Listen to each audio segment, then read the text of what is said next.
Bangladesh Election Commission and the Ministry of Foreign Affairs for inviting the European Union to observe this historic election. By accepting this invitation, the European Union has underscored its unwavering commitment to Bangladeshi democracy.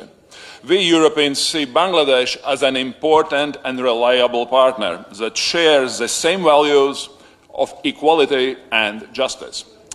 I also wish to extend my thanks to the state institutions, the judiciary, civil society, security services, the media, political parties, and the people of Bangladesh for their openness and cooperation throughout our presence here in the country.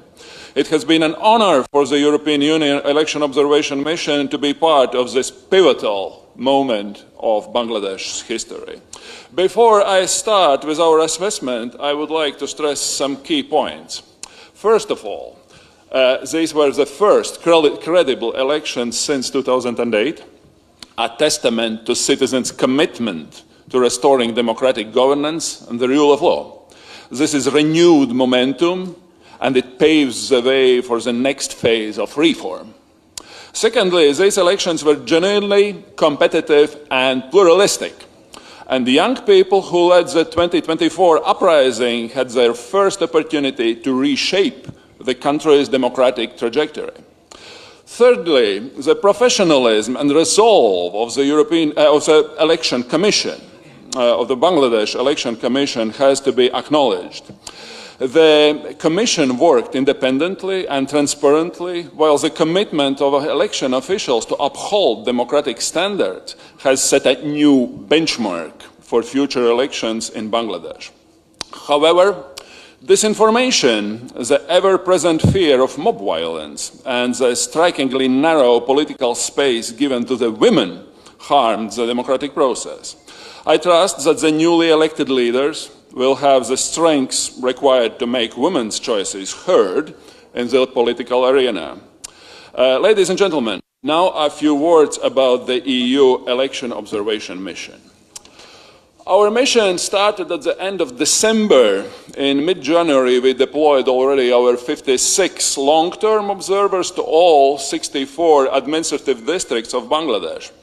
For Election Day, our mission has reinforced with 90 short-term observers arriving from Europe and Canada, and 35 locally recruited diplomats from EU member states and partner countries. A delegation of members of the European Parliament further broadens our scope of observation. At full force, there were more than 200 EU observers from all EU member states, as well as from Canada, Norway, and Switzerland. On Election Day, EU observers visited 1,805 polling centers all across the country, in cities, towns, and villages.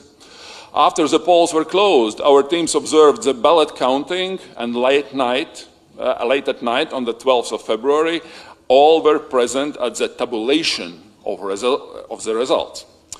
As you can see, this was a large-scale operation that has produced an independent, fact-based assessment on the extent to which these historic elections were conducted in line with international standards and national law.